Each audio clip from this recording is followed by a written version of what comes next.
Welcome now our political panel, Genevieve Wood, Senior Advisor at the Heritage Foundation in Washington, and Basil Smikle, former Executive Director of the New York State Democratic Party. So welcome to both of you. Genevieve, let's start with you. Sure. Are you getting concerned at all, particularly as you look at places like Wisconsin and like Pennsylvania, that in fact there may be some real job losses in manufacturing?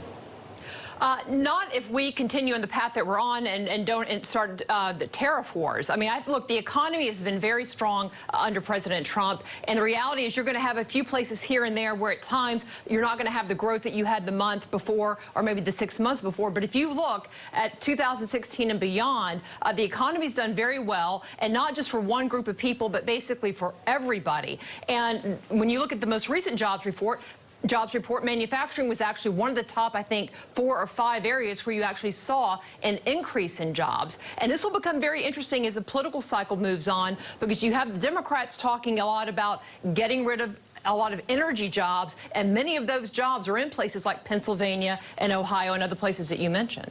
Okay, Basil, what about you? I mean, I'll put a chart up here actually that indicates that the ISM number indicating manufacturing activity really tracks employment pretty directly, so that sooner or later employment comes down if manufacturing continues to slide off.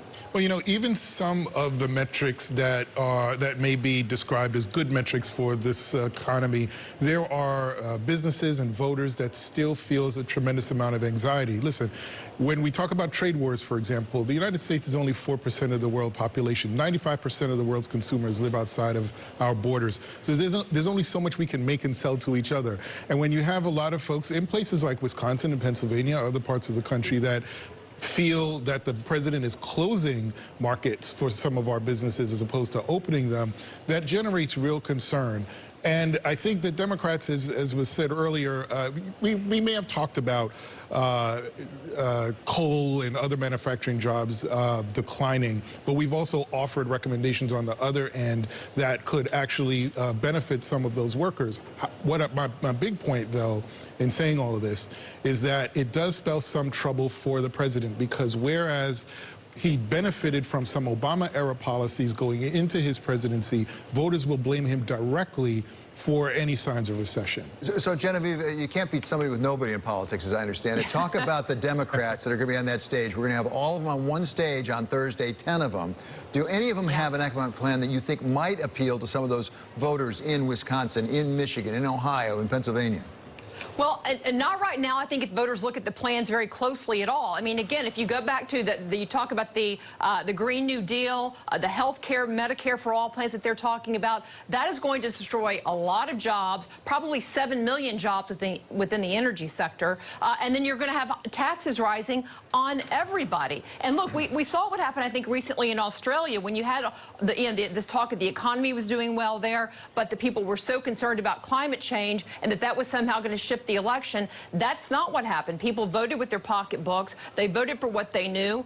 They voted for what they thought was a solid plan, not these kind of climate change plans. And again, that's what you see from the left, I think, here in America. You saw it last week with the debate. I think we'll see more of it this coming week when they talk about some other issues. So Basil, we're losing a few Democratic candidates. We're picking up some Republicans. Mark Sanford, who had said he was thinking about it now, has said he's officially going to run. And he really cares a lot about the deficit, something nobody is talking about on either side of the aisle.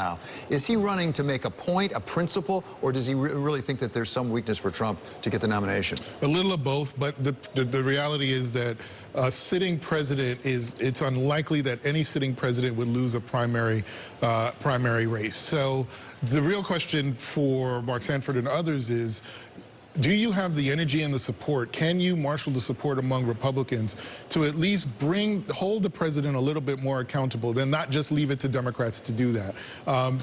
You know, for him, from the Democratic point of view, what Mark Sanford does and Bill Weld and others is keep the president busy, keep him a little distracted to the extent that he can be, so that we can promote our policies. Well, Genevieve, though, as a conservative, you must be a little bit open, at least, to the possibility of somebody in this race talking about the debt and the deficit.